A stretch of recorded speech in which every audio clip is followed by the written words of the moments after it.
Bonjour et bienvenue à vous pour ce module sur la co-construction territoriale en région.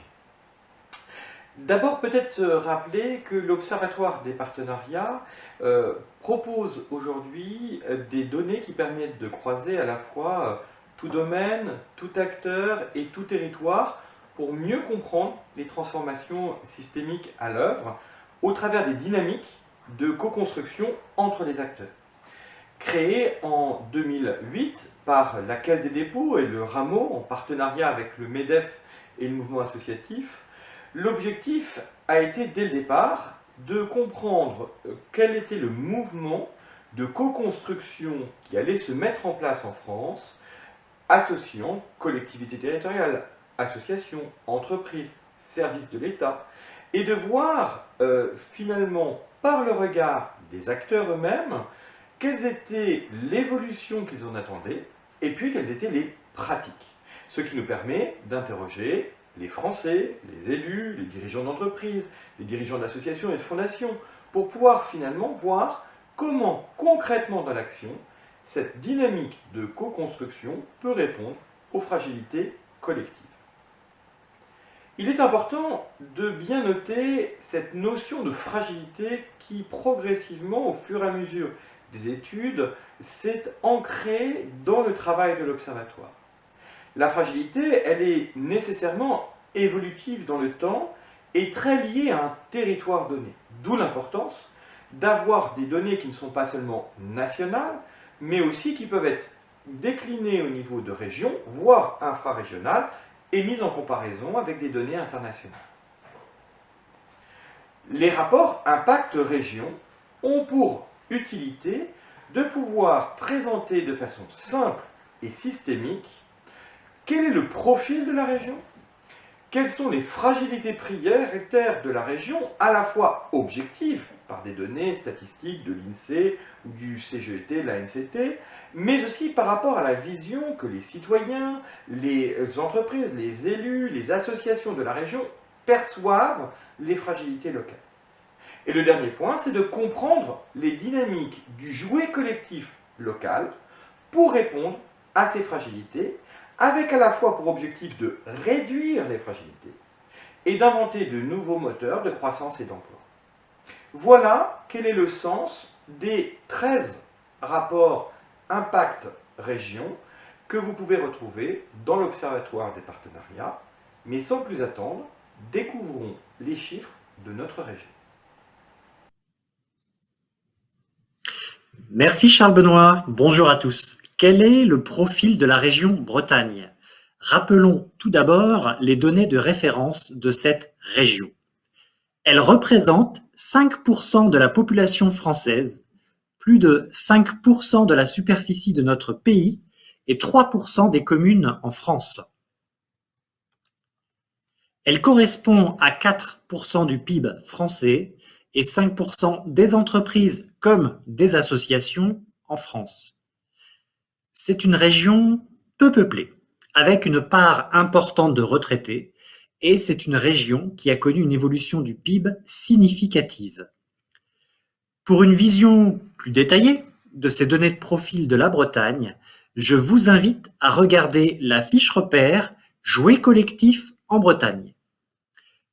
Penchons-nous à présent sur les indices de fragilité régionale.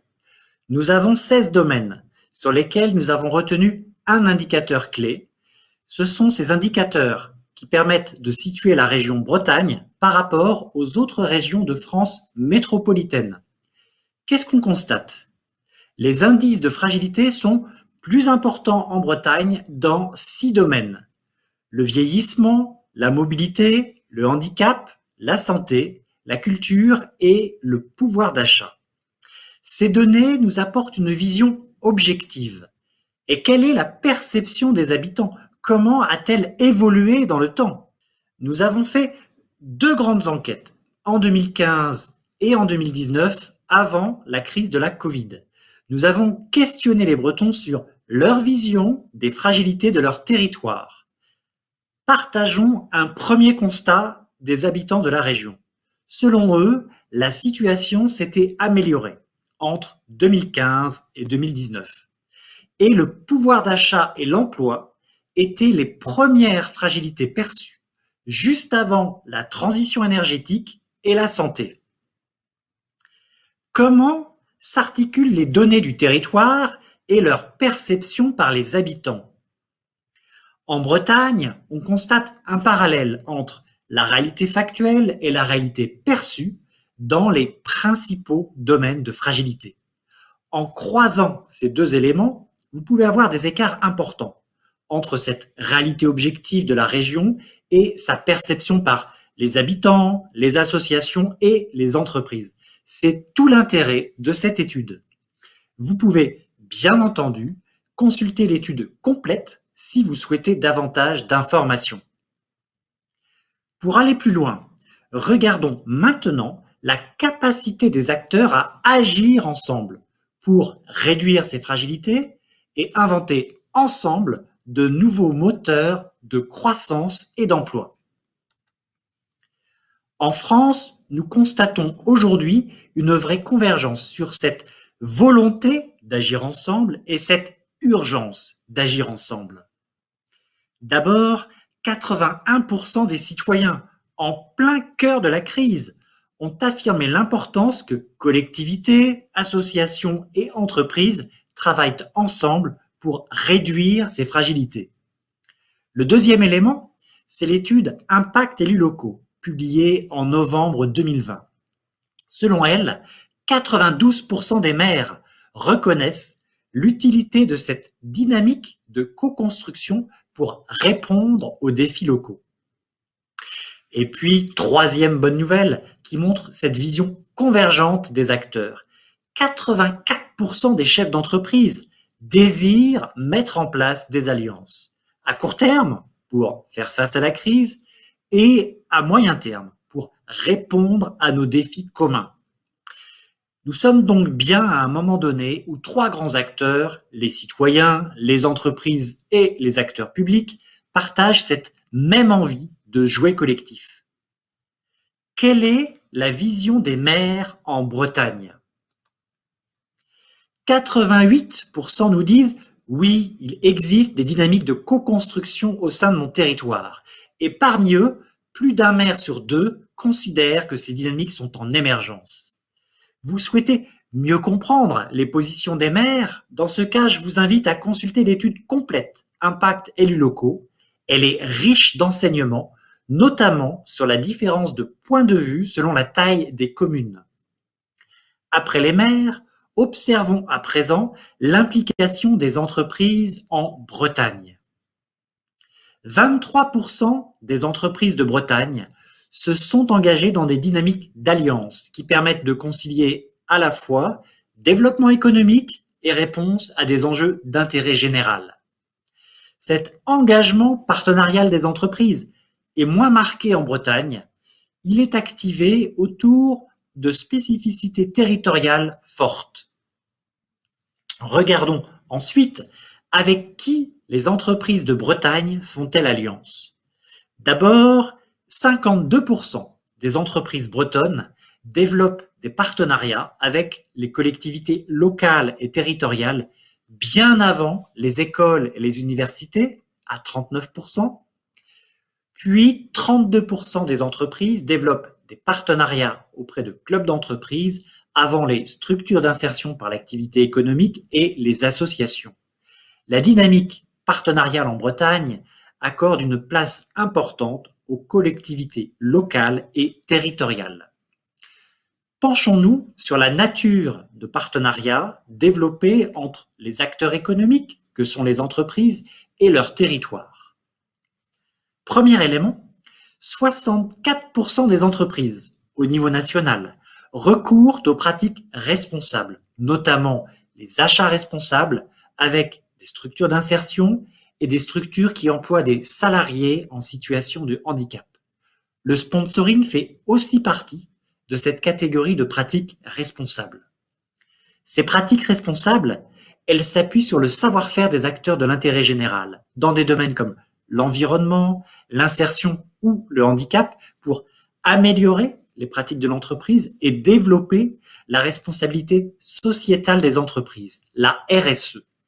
Depuis le milieu des années 2000, ces pratiques-là ont considérablement augmenté.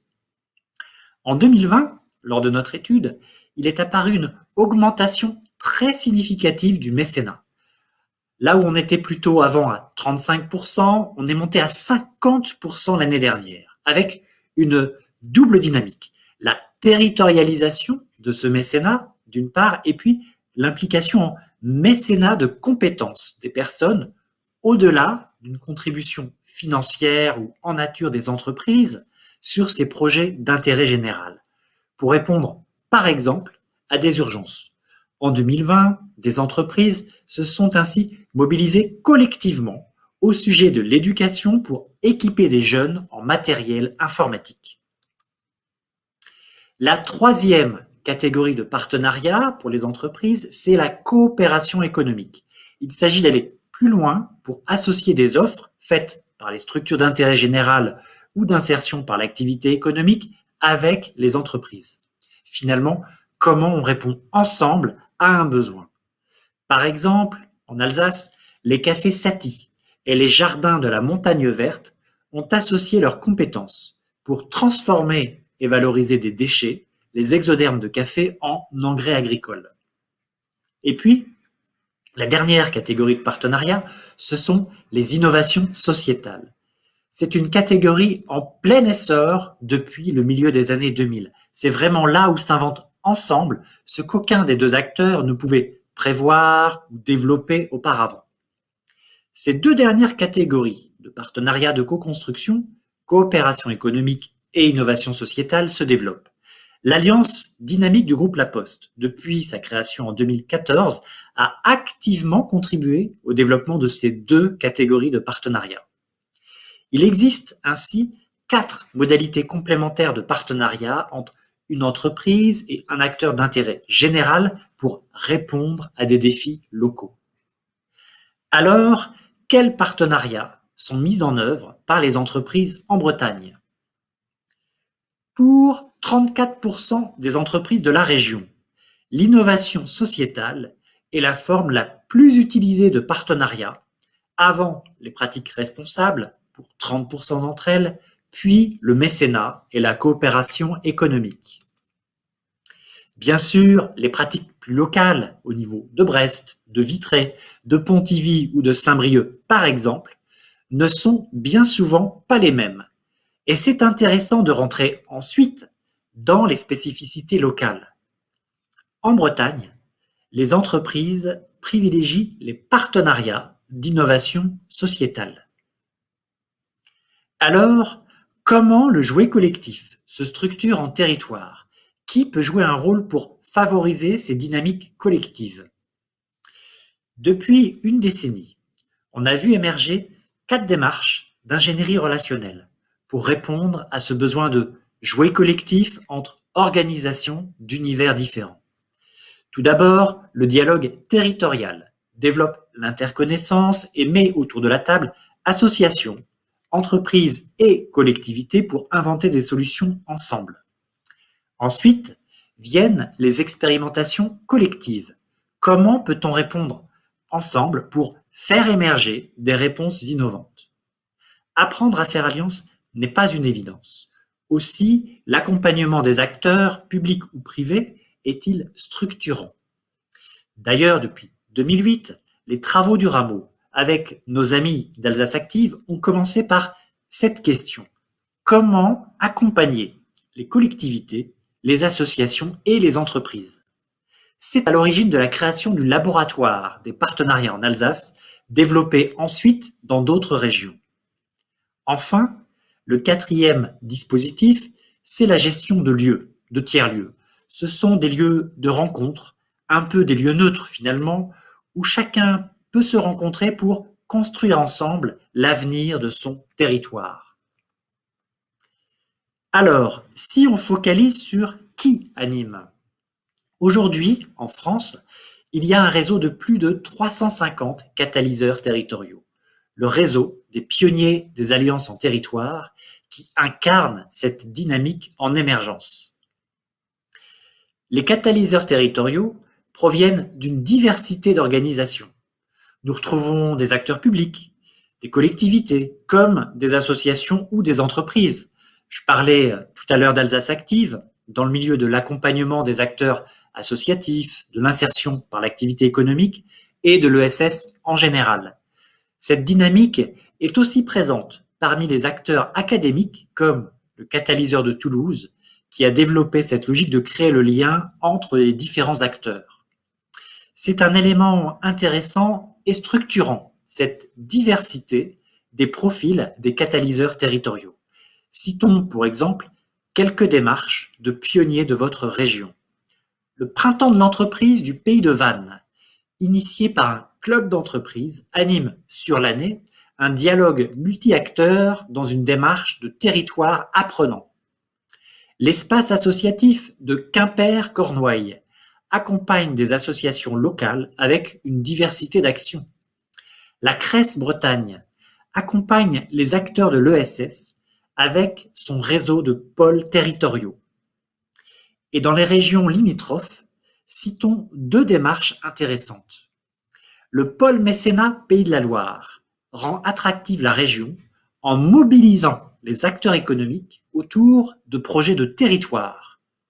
Et le Centre culturel international de Cerisy, en Normandie, cultive le dialogue entre acteurs d'univers différents.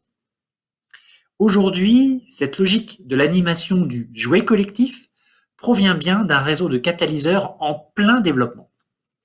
Si vous voulez mieux comprendre ces métiers, rendez-vous sur le site catalyseursterritoriaux.org.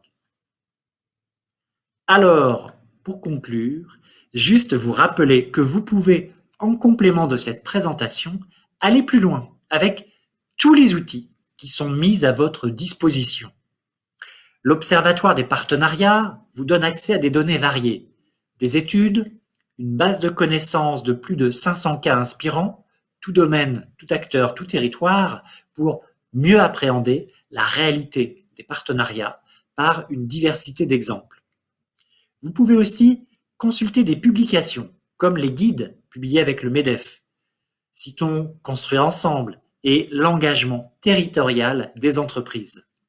Et puis les MOOC que nous avons réalisés avec l'ESSEC pour accompagner la formation de ceux qui veulent aller plus loin. Le mot de la fin de ce module, c'est merci. Merci pour votre attention et merci à nos partenaires qui permettent à l'Observatoire des partenariats de partager ses travaux en open source. Je pense à la Banque des Territoires, à l'Institut CDC pour la recherche, au Fonds ODD 17 et au groupe La Poste.